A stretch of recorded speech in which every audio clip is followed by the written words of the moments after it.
Today's guests on my interview here with me, Lewis Brackwell, is two Extinction Rebellion protesters. Hello, thanks for having us. Today we're going to be solving the climate crisis. How are we going to be doing that today, Kat? We're gonna get him! No, Kat, but how are we actually going to do it? Right, we're gonna glue ourselves to each other and we're gonna get him. Just got to take the glue out of the plastic, yeah? Get rid of that. All right, let's do it. Glue me up. I'm ready. We did it. We solved the climate crisis. Yay! Woo, take that, BP. Well, there you have it. Apparently they've solved the climate crisis, which is unbelievable. Now, how do we get unstuck? Well, you move that way and I'll go that way. I can't.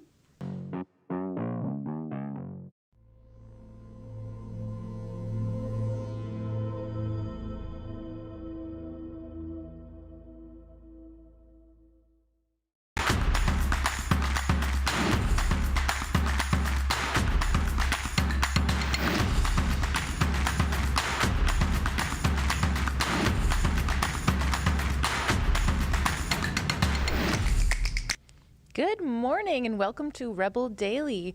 I am Kat and with me today in studio is Tamara Ugolini. Yes. Good morning, Tamara. Hello. Good afternoon, I guess. Oh yeah, good afternoon.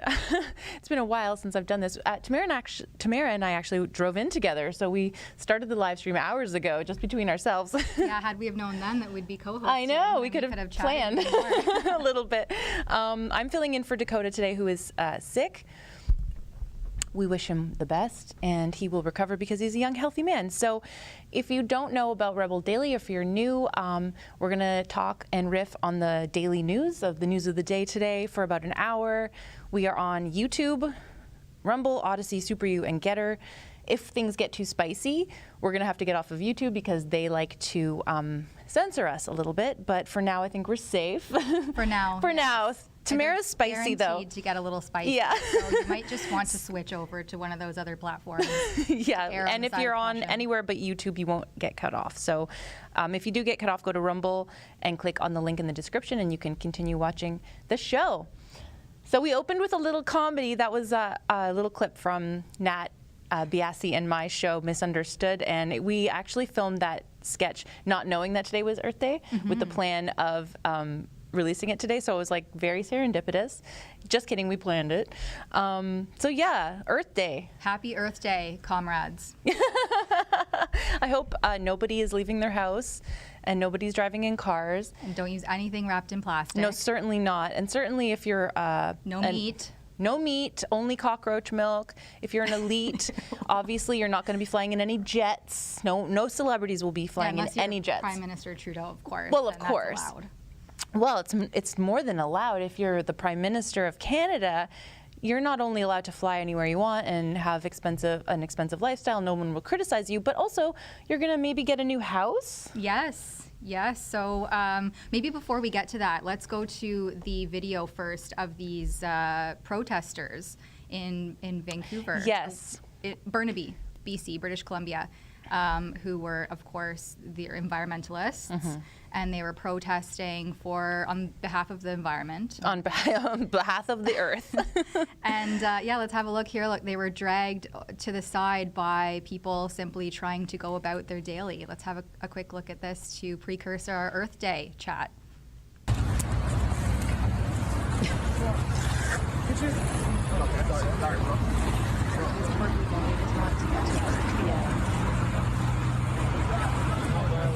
They're like children, sort of. Being wrangled. Yeah, right.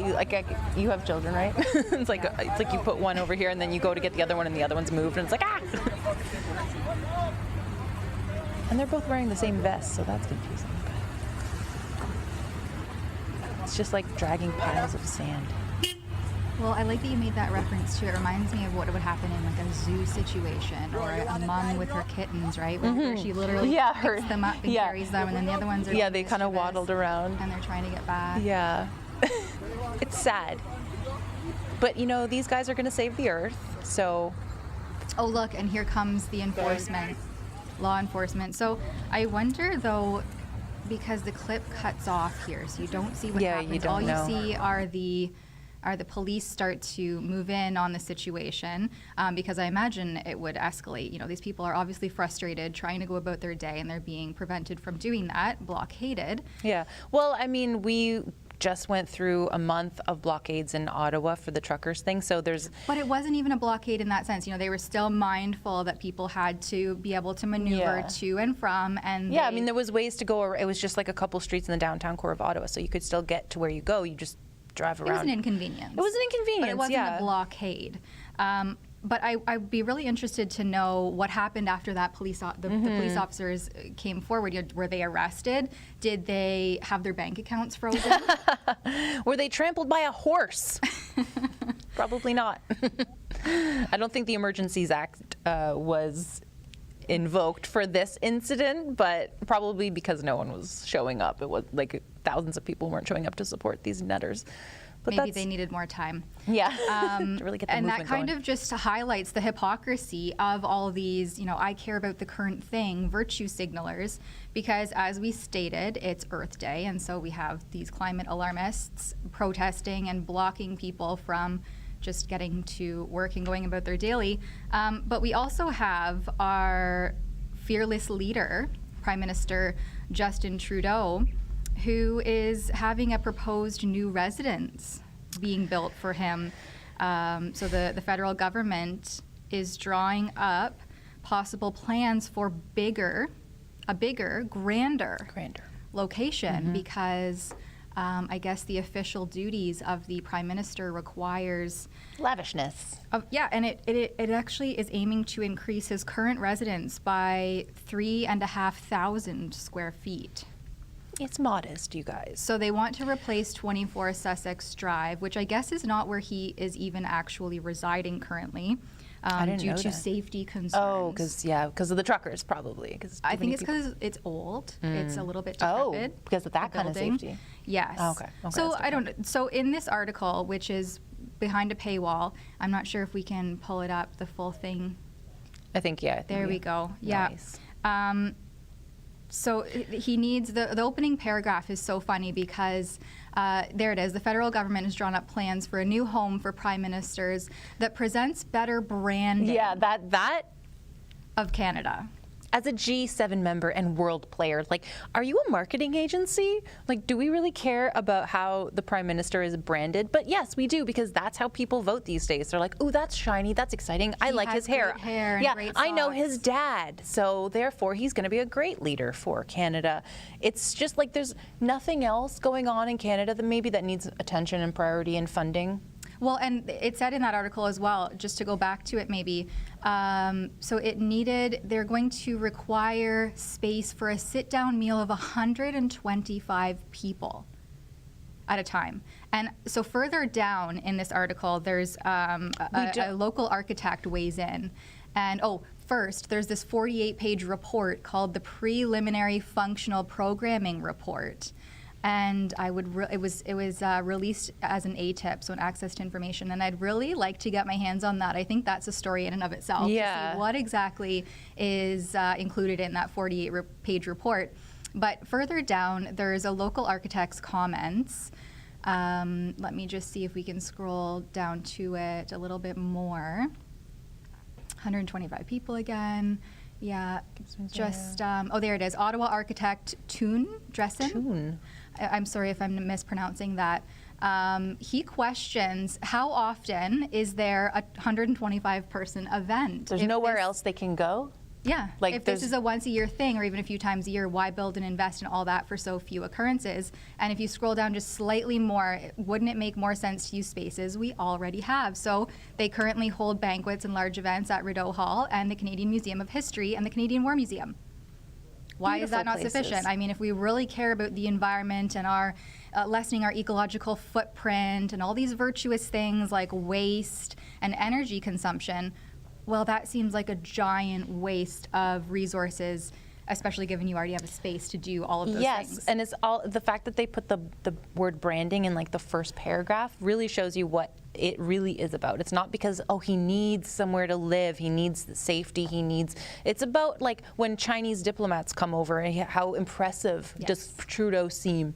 Like that's what it reads to me. Maybe I'm a little and cynical though. Hi, we have a housing crisis. Yeah, yes, here that in too. Canada. Like Chrystia Freeland just 2 weeks ago was talking about the housing crisis during the budgetary Their budget thing. release, Yeah. They've apparently been committed and focused on this for at least 5, if not 6 years that they've been in term. But as a Canadian, I've never heard them speak about this until recently, until Pierre Poilievre started sounding interesting. the alarms on that crisis. Very People can't interesting. rent. They can't even get into the market as a buyer. That's completely unsustainable and unattainable at this point in Canada. And there is a homelessness as a result, and there are working Canadians who genuinely cannot afford even a suitable rental property. And meanwhile, Justin Trudeau gets to just, on taxpayer dollars, go and build himself a lavish new residence because all those other buildings and entities that he has access to readily no longer suffice. He makes like $300,000 a year. You'd think that he'd be able to scrounge enough money to like put a extra bedroom on something, or, you know, like he has so many properties. He has his cottage, and obviously Sussex isn't his property; it belongs to the Prime Minister.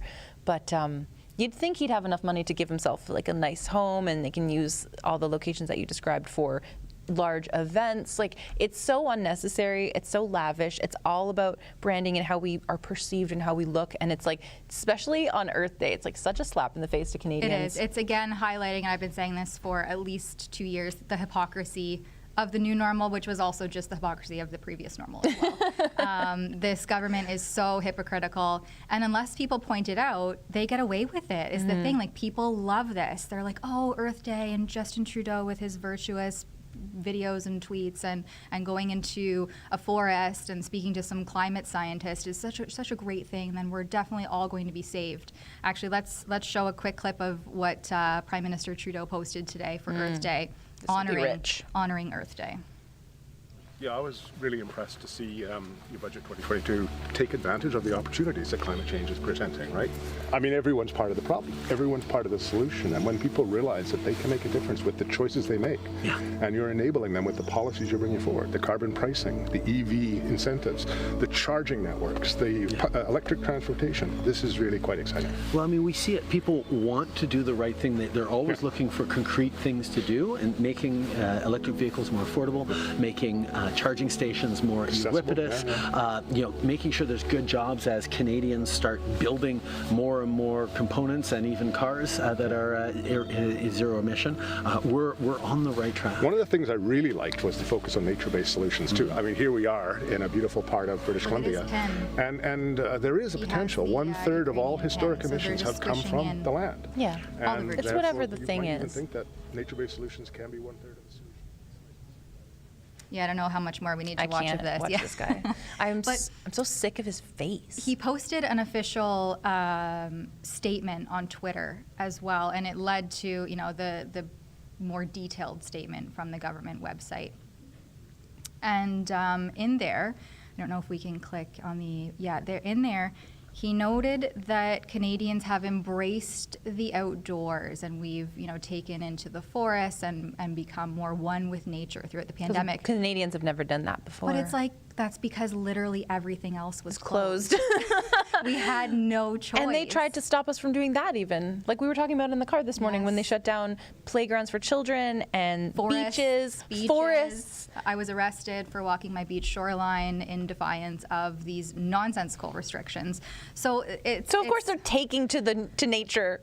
Yeah, there's nothing left. There's nowhere to go. And I think that might lead more into these sustainable development goals, the SDGs, Agenda 2030, the UN, the WHO. That's what they want. They want to give people no choice.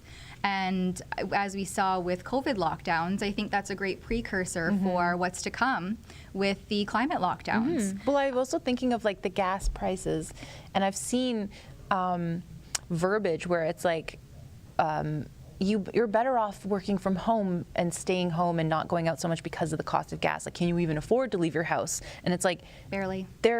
But like, it's like, yeah, barely, but also it's like, that's what you want. That's what they want. They want us to be locked in our houses, so they're going to do it with COVID, and then when that doesn't work, they're like, okay, well, you can't afford to leave your house anymore. So, and that's okay. Like, you're just any other Canadian. It's just the gas prices are too high. But it's like, it's kind of interesting. It's like everything that they're doing is just trying to keep us in our house, ordering Uber Eats on Amazon. If you can even afford a house, Yeah, well, that, yeah. you'll be homeless and you'll be happy. Yeah, you'll have nothing and you'll drink cockroach milk and you'll be happy. You'll eat bugs and you'll be happy. But back to that quick little press release by our holy leader. They're going to invest, what was it, just over $53 billion into reaching net zero by 2050. I mean, thanks. Did I vote on my tax dollars heading in that direction? No. And these electrically charged, the EV vehicles, electric vehicles. Has anyone ever researched lithium? Yeah. And where that comes from? The lithium mines. And how these vehicles are charged. I mean, energy doesn't just magically appear and all of a sudden there's a charging station and it's magic. Yeah. That has to be charged from something. And then your lithium battery, well, if anyone would like to dig into where that comes from and how actually sustainable it is, and how you humane, might have some questions. And again, it just hints to all the hypocrisy of this government. Oh, and you know what? We didn't talk about this, but David Menzies did a video recently with that gentleman. What was his name? I don't remember his name, but he had developed this system to use ammonia, as a ammonia replacement. car guy, for fuel. And so this seemed like a really an interesting initiative. And I don't know if we can show a quick clip. Was his name Rod or Bob? And I thought that was so neat. But you'll never hear about that. No, exactly. And so that's why you have to subscribe to rebelnews.com, watch our content, because you are going to hear and see things on our platform that you won't find being espoused by the mainstream media or by these governments who claim to have your best interests at heart and yet simultaneously act like complete hypocrites. Yeah, maybe we can show a quick clip here of Menzies' video. David Menzies for Rebel News here in Halton Hills, Ontario. And you know what, folks? In the Greater Toronto Area today, gas is about $1.79 a litre as it inches ever upward to that $2 a litre barrier. But when it comes to my guest, Roger Gordon, he really doesn't care about the price at the pump because his Ford F-350, it doesn't run on gasoline or diesel. It runs on ammonia, and that means Roger is paying about 25 cents a litre. Wow.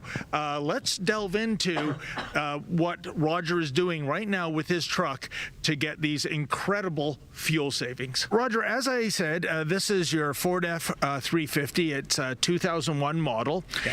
And unlike other Ford pickup trucks that would run on gasoline or diesel, yours runs on ammonia.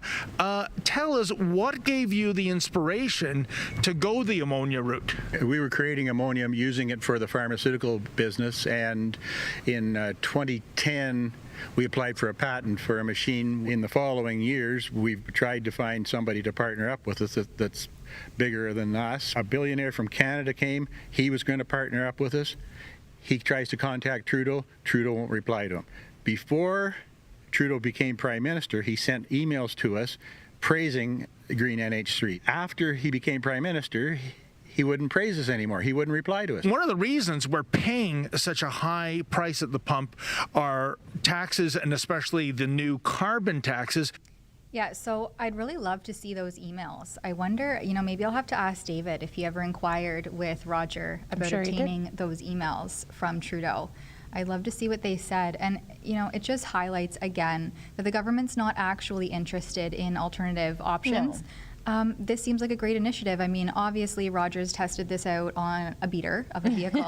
I don't judge him on that because you want to make sure it works. And he took Menzies for a test run, and he was switching back and forth between gas and ammonia. So, if there was ever a need to maybe go back and forth. But seems to me like a great initiative worth investigating further. And yeah, the World Economic Forum, they might not approve. And I wonder how long, is it only a matter of time before discussing even something like that goes against YouTube's community standards? Yes, absolutely. During the next crisis, which we all know probably will be the climate crisis. Yes, we'll have the climate lockdowns. Exactly. So at that time, when people start saying, oh, there's other alternatives to oil that are not necessarily like part of the giant solar and wind, like part of those like infrastructures. You heard it here first, folks. Yeah. Tamara. And speaking of, the solar and the wind turbines, I'm just going to share a tidbit, maybe my personal, a little bit of my personal information, but I actually went to school for environmental architecture, and I took a minor in sustainable design. And it was funny, it was depending on who you had as a professor, as a teacher, their take on it. But right out of university, I actually designed some solar panel arrays for a company very briefly because I realized it was a scam. And the life cycle of these technologies is very short. So your ROI, your return on investment, by the time you're actually seeing the benefits of this green technology, the technology itself is obsolete. Yeah, it's planned obsolescence, but also it's a lot of heavy fossil fuels in the manufacturing process, and then you have to ship it from China to come here. Using what, I wonder? Not sustainable. And then by the time you see the return on your investment, they literally are broken or degraded. So it doesn't make any sense. It's not practical, and it's not actually sustainable. It's just virtuous, and it looks good on paper. And it's so virtuous to be like anti-pipeline. But people don't, I don't even think people know why they're anti-pipeline, because I think a lot of people, I saw on The Gardener, there was someone had spray painted on like a banner, and it was like no to pipelines, or like pipelines kill, and it was like implying that like pipelines kill animals, which, maybe when you're building it, like so if there's a nest there, the nest has to move, but like how do like lithium mines, like those take up and so also, much more space. I thought those spray canisters were really bad for the ozone or something. Oh, sure. Remember when there was like an attack on those aerosol cans? Aerosol cans, thank you. That's bad for the environment. So are all those toxic fumes undoubtedly coming out of that spray can. Yeah. And obviously Justin Trudeau's people using that on his hair. People aren't thinking about it. You have to use your critical mind and think about what you're actually doing. So speaking of sustainability, let's maybe discuss some of these sustainable development goals and how Leslyn Lewis has taken a hard stance on some of these initiatives. She's really assertive in this video. Let's have a listen. Another item on your website or another plank of your platform, and this one is focused on the WHO's proposed pandemic treaty or accord. The accord has yet to even be drafted, but you're asserting on that page or on that release that Canada essentially could be surrendering our national health sovereignty to the WHO when it comes to responding to pandemics. How can you make that assertion when it hasn't even been drafted yet? Well, I'm sounding the alarm, Vashi. I'm sounding the alarm. I'm letting people know exactly that there is a treaty that could potentially affect our healthcare sovereignty. Canada needs its own pandemic plan. We had one for SARS, and we need to put one in place for future pandemics. We need to plan the stages of and how we're going to react, the types of medication that will be approved. So all of those things need to be done by our country. We cannot relinquish that responsibility to global organizations like the WHO. But there is nothing so far to show that would be the case. And so again, I circle back to my original question, which is, you're okay, you say you're sounding an alarm, but on what basis? That's just all just a potential theory. It's not borne out in any fact. Oh, no, that's absolutely incorrect, Vashi. If 190 countries are getting together to put together the framework of a treaty and working on the wording, and they have met twice already in December and in March, that is not a theory. That is actually fact. And this is something that is happening. The WHO is proposing a global pandemic treaty, and that will limit a sovereign nation's ability to set things such as when the borders will be closed, what kind of personal protective equipment will be used. All of these things will be contained in the treaty. Yeah. I kind of want to get into some of what Leslyn talks about, the approved medications that will be used, and I wonder if that might be a good time to get off of YouTube before we get into this. Well, yeah, we can't talk about it on YouTube, so I think if that's okay with our producer, we can drop. So if you're still on YouTube and you're not plugged in anywhere else, head on over to some of those alternative platforms. Yeah. Rumble's your best bet, and you can click the link in the description and seamlessly transition and continue watching the show. I was just Googling this before, just while Leslyn was speaking, and there's this interesting quote here, and it's just about what she's talking about. It says, as per the WHO, the treaty